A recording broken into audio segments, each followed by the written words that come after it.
Guys, how we doing? Juicy here, and we're joined for today's Inner Circle content by the big fella. He's back with us. Steff, welcome. Thank you, Juicy. All okay? Yeah, all good. You can see he's been away for a while as the beard's grown. Looks like ran off fines. Get our Christmas lights in that bad boy. Well, there's a great bit there. I feel like Dickie Davis, but he had it on the head. I got it on the beard. So, right, we're bringing this one. Obviously, everyone heard the pretty amazing news, really, last week of Steph getting the what's the actual title? Rajasthan Royals. Fast bowling performance coach. Happy days, happy days. So let's dive straight in and ask, how did it come about? Um, well, firstly, um, it's a great example, really, that you don't have to be in the system to have an impact and be successful. So, for those coaches out there who think that their time won't come, I think you just got to use this one, use me as an example. So, obviously, and people tell me I put too much information out there for free and I should keep it. And but my view is, what's knowledge if you don't share it? It makes no difference to me. I've got all the info in there. I need to share it with everyone. So by sharing all the information, obviously the social media is built up. My profile there, and obviously I got the Hobart Hurricanes gig, and I help various bowlers around the world, and sort of yeah, the word has got out there, and I was going out to India to the Royal Dravid Academy, so to set the Pace Lab India there, and it's an incredible facility. So I'm out there four times a year, or maybe more. And then the general manager came down. General manager of the Rajasthan Royals came down, had a chat, because obviously not being in the sort of the professional county cricket bubble is just a perception on social media and on the website. So they needed to clear up a few things, like because there's probably a small population out there that think that I'm either too focused on strength and conditioning or too technical driven, three very opinionated, but I am. I've got my views and I back them. So he wanted to come down and see what my tactical philosophy was, views on different bowlers, and then it went from there really. And then they invited me back out to have a look at a trial day for them, and yeah, the rest, as they say, is history. And it's just incredible, really. I am just so looking forward to it. I'm just for myself to test myself at the top, to test. So I'm in control of the bowlers. I'm in fully control of the S&C side of it, tactical, technical. Um, so it will be, yeah, it is a life-changing moment, isn't it? No, it's amazing, and it's good to hear as well that they wanted to come down and talk to you about that side of things, rather than just looking at social media or whatever and making up their own minds to come and talk to you, because it's all always a lot different in person talking to you, and it's probably something this country does terribly. They Yeah, don't actually, they'll make an opinions and stick with it rather than digging and finding out what the actual beliefs are. yeah. I spent 10 years. I came out of the game. I could have quite easily stayed in it with Derby, and who knows, I might be England bowling coach now, or whatever. Probably a bit presumptuous, but um, I learned so much in 7 years. I've had to coach kids who've never bowled before. I've had to coach, and then obviously for the other end, you got Sean Tate, Stuart Broad, Dan Christian, Aaron Summers. These guys who are at the top, Pat Brown, obviously, but it's having the skills, the knowledge to make a difference, of whatever the ability, whatever the motor pattern, whatever the technical framework, uh, and that's what's given me the knowledge that I have now, and also reading, just going around the world, looking at javelin. Dave Packer, javelin is insane. I speak to him every week. Baseball, you've got Driveline, you've got sort of Doctor, I forget his name, Oster, is it? He's incredible. You got Altis, Dan Path, these guys, Tracy, Thibodeau. I follow them, learn from them. Just Fly, a good friends with him. Joe Smith. So I learned from other sports, but I don't think if you stay in the bubble, you think that um, what's coached, what's in the certificates is fact and the be all and end all. But actually, there's a wide world out there that needs exploring, and then you've just got to make that specific to fast bowling because people say, when I was in Bangalore, we tested people, proper profiling, the long jump, lateral jump, chest pass, sit up throw, overhead throw. They're doing golf, the Titleist Performance Center, is it? Is that what it's called? Yeah, TPI. Um, keep and velocity, ball velocity. We did ground contact time, and in 3 days, that's why it's data. I've gone down this route. In 3 days, they improved. They were bowling faster. Some of them bowling about 3 or 4 miles per hour faster, and it was there in black and white. Um, Yeah, Obviously, it's for them then to go away and keep doing that. That's when the training effect happened. But we woke up the nervous system, and it just has an immediate effect. And I think that's what appeals to sort of franchises and these sort of well, Rajasthan Royals, the IPL is I can have an immediate effect, and the key to a franchise and a tournament like this is how you get them up, how you activate them, potentiate them, and on how quickly you can get them back down recovering. And that's where the S&C knowledge comes in. Neurotyping, that's going to be important. Not every bowler is going to be on a foam roller because if I foam rolled before I bowled, I'd be sleeping. It's just like it's only you have to be a certain type to be doing foam rolling and parasympathetic stuff like that. Because if I did that, that would be it. I'd be gone sleeping. I needed to throw a medicine ball, do some heavy weights, bowl a weighted ball before I bowled. And you knew me. I was if I didn't do that, I was pretty useless to be honest. But when I did do that, I knew the quality of how I was going to bowl by how I trained 4 hours before. And that would blow some people's minds out. But actually, I was doing that, as you know, in 2000. But mm. still not cotton on in cricket, which is why you don't learn a lot the cricket. You've got to look outside. No, it's crazy as well because like we talk about quite a bit. Where do we like find our accountability? It doesn't seem in cricket there's any. The S&Cs all hide behind gym numbers. I don't bowling coaches. There's nothing there.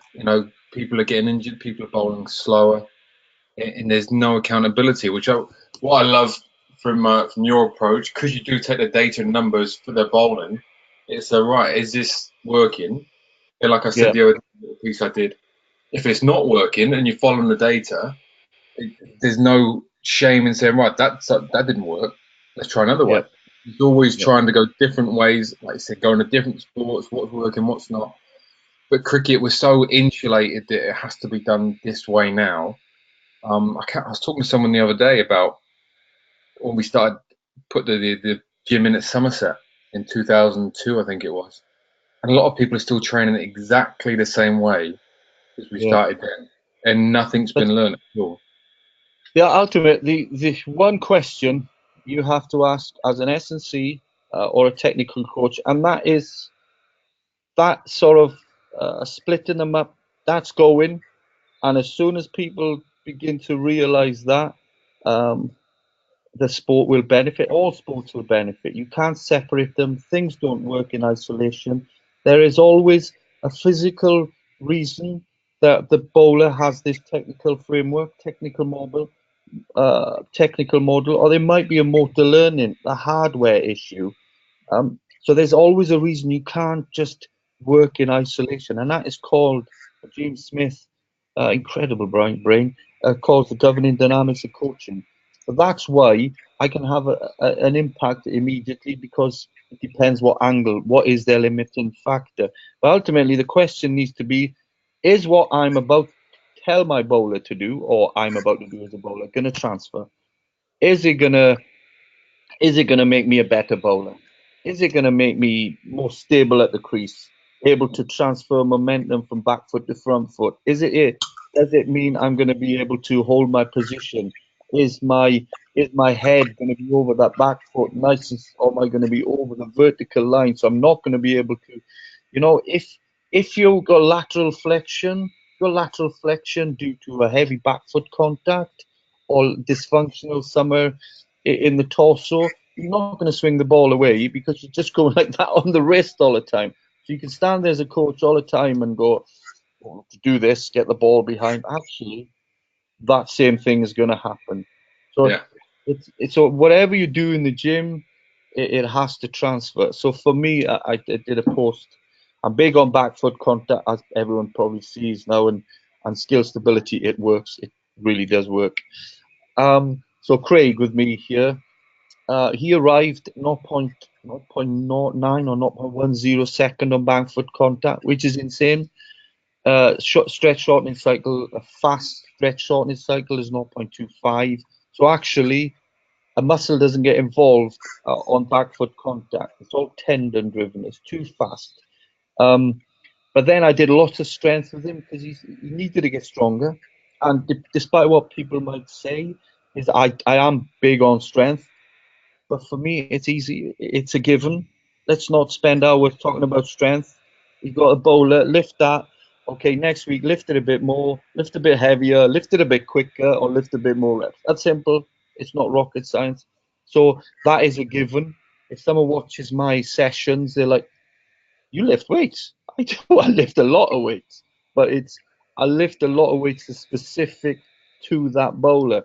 So Mm. Craig came back, tested him, has actually slowed down on back foot. He got to 0.2, but not much, probably quicker than most now. And his heel was beginning to touch. So that strength actually had slowed him down the contact a bit. But actually, what it meant that his front leg was able to extend forward then, so he was able to brace a bit, his block a bit more, which gave him a donkey kick, which is an indication of hard block.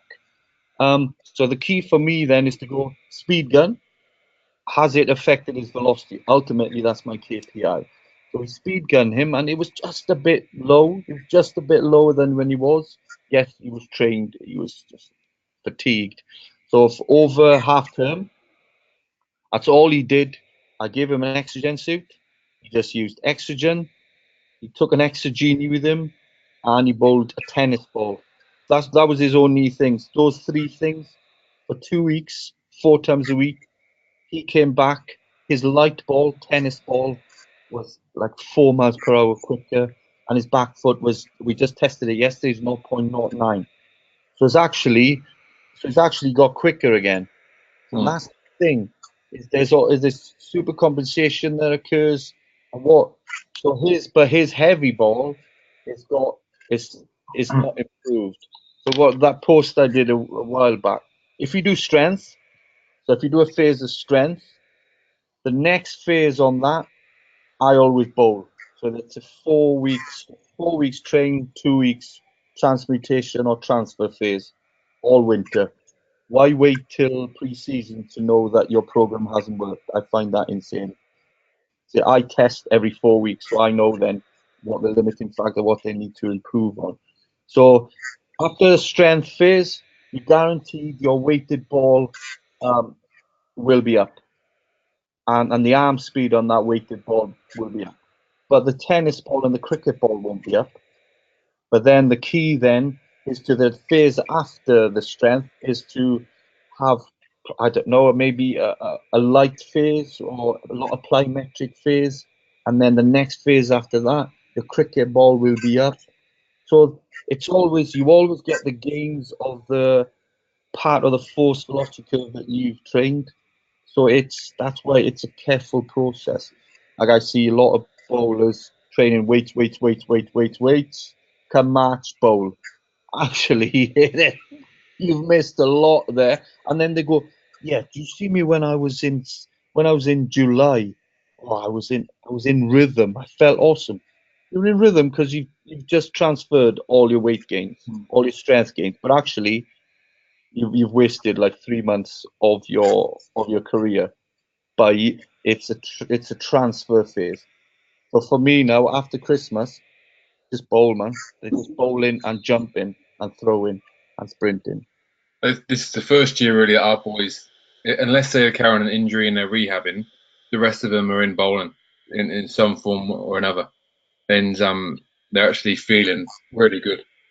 It's But it just does, would oh, you, sorry. would, yeah, It's sorry, it's just you always bowl. You should always bowl. It's just the intensity and the volume you manipulate. You know, you can't have both together. So you'd never train a sprinter and a marathon event in the same day or the same year or whatever, the same bowler. But you should always bowl. A sprinter will always sprint. I just can't understand why a bowler would spend 5 months off. It's like it's like I know you ride a bike. It doesn't take a long time for you to get it back, but it's the same with bowling. You've just got to keep bowling, even if it's 6 balls after a weight session. You need it. The smaller that window for transfer, the more probability of it becoming a positive transfer. I mean, we're just talking before we started this about boxing, and when you go into an old boxing gym, it'll be full of bags, heavy bags, and speed bags and everything like that, and then the gym part will just be in the corner. And in cricket, it's the other way around. It's like everything's got to be the weights and stuff, and then the bowling sort of in the corner somewhere. Okay, we'll worry about that later. Whereas we've got to think as that's our main thing we got to do. How are we going to best help that rather than just help these gym numbers? Yeah. How does your training help your bowling? How does your training help your skill? That's ultimately what we need to do as coaches. It has to be transfer. That is a big thing now, and for it to transfer, that I do the Bondarchuk system. I do it my own way, so you don't have to call it Bondarchuk, but somebody had a whinge at me a while back because it's not true upon Bondarchuk, but does that really matter? I don't know. So it basically the top of the tier you bowl is the competitive. The second tier is the specific developmental. That's where skill stability comes in. Then you got the SPE, which is where I'm like not sure at the minute, because I just think it's too slow. It's not specific enough. The velocity based training, the Olympic lifting, that's the SPE, and then the GP is the general stuff. So if someone was to come for a session with me, that's the path I follow. You do one at the top, you do two skill stability, and you do a general prep, maybe with a contrast of SPE. For the purpose of a specific preparation exercise, the second tier, your med ball, your jump, is to potentiate your general exercise. That's why I use it. So again, if someone said, so you don't do any sort of maybe a jammer press, sort of push press, sort of split jerk, or yeah, I do, but it's to activate, potentiate my general strength. That's why I do it, and the skill stability then is always follows bowling. But I'm lucky, I got 1080 sprint and that sort of stuff. So, mate, what are you most looking forward to getting your sort of teeth stuck into over there when you get out there for the IPL? Seeing if my theories work. So I have I follow tactical periodization for my bowling. You split the game. Obviously, I'm not going to give too much away. I got to be careful what I do now. Um, uh, you split the game into key moments, and then based on data, there's key things that happen at those key moments of the game, and then it's about training for them. So I know it's probably not a great example, but it doesn't make him a bad coach. Mourinho does it. Pep Guardiola does it. Eddie Jones does it. Um, so then it makes the coaching hard. It really does. So it makes more work for us as coaches but it allows players freedom to express themselves, knowing that what we've done in training, it's gonna come in the game. So we've get with this variability in training, so they're able to cope with it. It's just small theories like that. It's my theory on slow balls. Too many slow balls bowled in my eyes, and Yorkers, and then test myself as a coach in terms of how I get them up and how I get them down. So I'm excited. It's a uh, great opportunity in my life, and who knows what will come from it. Um, Awesome, I've mate. worked hard for it. I've worked hard for it. Yeah. I'm up at 7 o'clock every morning. I'm director of sport at a private school, which is buzzing at the minute. So I come to work at 6:30. I do pace lab cricket strength until 9 o'clock.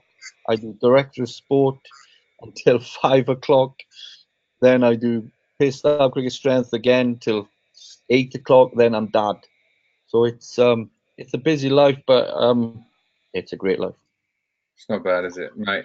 Well, we've taken up enough of your time on a Sunday now, so you crack on back to the girls, and we'll update everyone soon. But let's just reiterate again how proud sort of I am and everyone at Cricket Strength is of you, and they've seen all the hard work and it's come to fruition, and it's about damn time as well. Thanks, buddy. Cheers, man. Bye bye. Ta-da.